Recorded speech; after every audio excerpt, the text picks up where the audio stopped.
This video is brought to you by John Robson Guitar Tuition.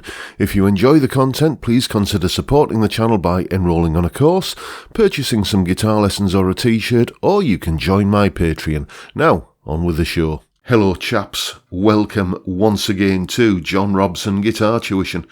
As always, and especially at the moment, I do hope you're well. So, what we're talking about today then? Well, this video was inspired by one of my students and a conversation I was having with him a couple of weeks ago. And basically he's been a very strong die-hard Strat player for many a year. And he's getting itchy feet a little bit.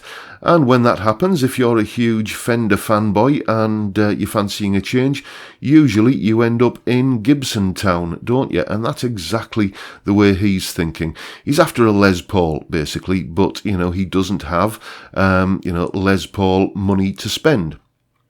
So, well, naturally I said, well, there's Harley Benton and there's Epiphone and there's, you know, a whole slew of affordable Les Paul style guitars. But his point was he didn't want something that was, you know, a Les Paul copy, you know, that could be seen by uncharitable, people as being a poor man's Les Paul. He wanted something that has something more of a personality, something more of its own identity.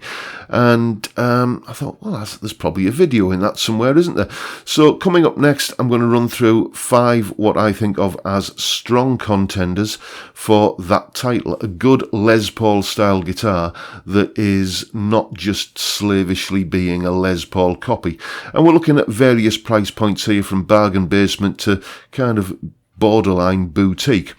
So, here they are. Okay, the cheapest of the bunch here, and the only used guitar in the lineup. And I can highly recommend that if you see any of these vintage Advance series guitars, they all have AV as some sort of prefix in the model number, then grab one. They are fantastic guitars. As you can see when we take a look at the picture, what has happened here. This is, as you know, the brainchild of Trev Wilkinson. You basically take a classic guitar design and tweak it slightly, update it, which I know to some people is sacrilege. But, you know, when you look at, for instance, the top fret access here, and that's sort of serviced by that cutout that you can see on the bass side of the neck to body join there. It makes it a very, very comfortable playing experience, actually, and all of the hardware and pickups on these guitars are Wilkinson, so it's good quality stuff. And, you know, I think this one actually comes with Wilkinson locking tuners. And it's a shame that they discontinued these Advanced series of guitars. I used to have one of these. I think mine was the AV3, which was like the 335 inspired model. A great guitar. All of the usual Les Paul single cut ingredients are on show here. You've got mahogany body, mahogany set neck, maple top on the body with a thin veneer of flamed maple over the top. Let's see if we can get a close-up of that. There we go. A pretty looking guitar and a very, very comfortable guitar to play, and it sounds exactly like you would expect it to sound, given the mahogany humbucker set neck recipe that it follows. And like all of the guitars on this list here, it does kind of make you stand out from the crowd a little bit. So let's move on to the next one. This is the Gretsch G5 220 Electromatic, and lovely looking guitar, I think. It's just got that, come on, get into focus.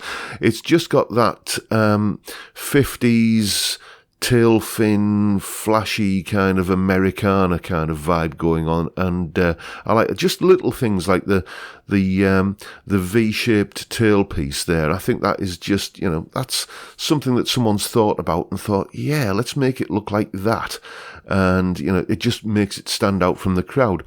The pickups on this, although they look like Filtertron pickups, they're not.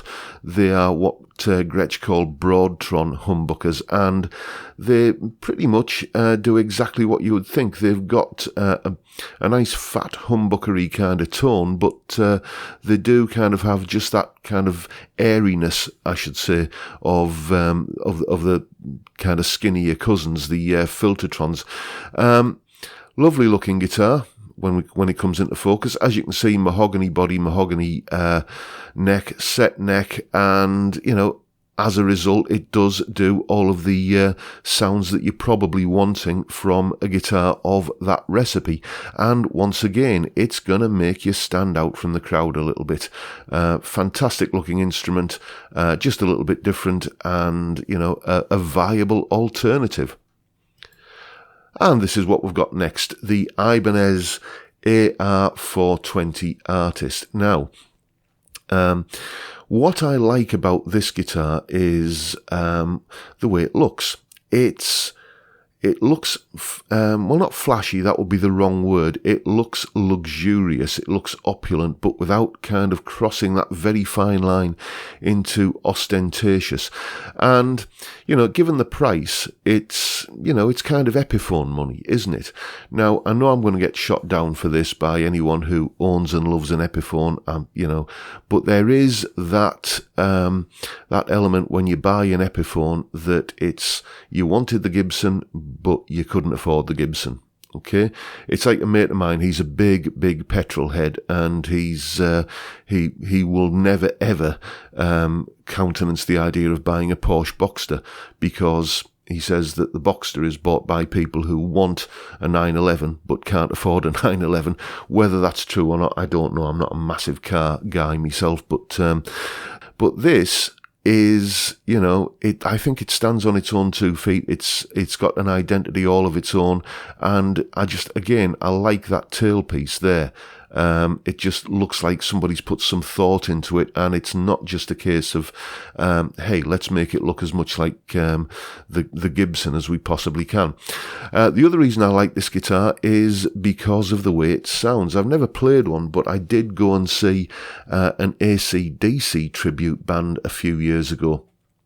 And they were a tribute band. They weren't impersonators. Okay, I think there's a subtle difference.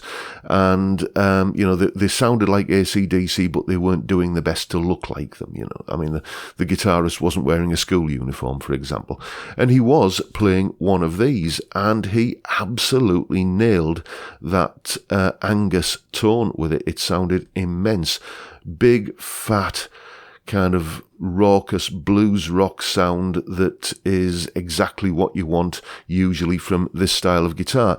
In terms of specs, you've got all of the usual ingredients here, as you do with all of these guitars. Mahogany body, set maple neck. It actually says on the specs here, let's have a look for them, that the flamed maple top. No mention of a veneer there. I suspect it probably will be at this price point, but either way, dearie me, it looks a bit nice, doesn't it? And just that subtle binding round the outside, it all adds up to a rather special looking guitar, that one. Anyway, let's move on and see what comes next. We have the Hagstrom Ultra Max. Now, again, follows the usual recipe. Let's have a look at the specs. Mahogany, maple, set neck mahogany. The fingerboard or the fretboard is something called resinator, which I'm not entirely sure what that is, to be honest with you. I suspect the word resin in there denotes that it's some kind of plasticky kind of stuff, which wouldn't really be to my taste. I'm looking at this picture here, and I'm not really seeing any evidence of any kind of wood grain there, so that does sort of support that. If you know what resinator is, then feel free to let me know in the comments. The last guitar I played, which was many years ago, that had anything like that kind of that sort of fretboard was, I think it was the Epiphone Spotlight, which was the Epiphone PRS copy, which had I can't remember the name of the material, but it was like a plasticky, resiny kind of fretboard, and it felt exactly like you were playing on a lump of plastic, to be honest with you. But, you know, I'll reserve judgment on this until I actually play one, if I ever do. But again, it's a nice looking guitar that follows the basic recipe pretty well, but, you know, doesn't stick slavishly to it. Again, you know, we've got this, what's this called here, where we look at it? They're calling it a Hagstrom sustain block tailpiece. You know, so it's saying, a guitar like this is saying, yes, you can tell what I look like, but I'm not slavishly trying to copy it, which is, you know, nice. It's got a bit of its own identity, and as is the point of this video, it makes you stand out from the crowd a little bit. Other nice touches, you are getting some Alnico 5 humbuckers there, so, you know, again, the correct magnet, really. I mean, I know nothing wrong with ceramic magnet pickups if that's the sound you want, but, you know, for a classic Les Paul sound, I think you do have to have Alnico there. And you also get a Tusk nut as well, which is a nice touch.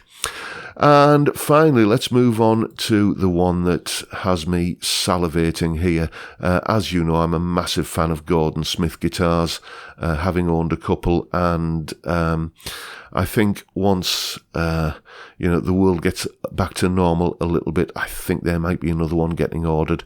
I mean, look at that headstock there, just the matching, buck-matched maple as per the body there.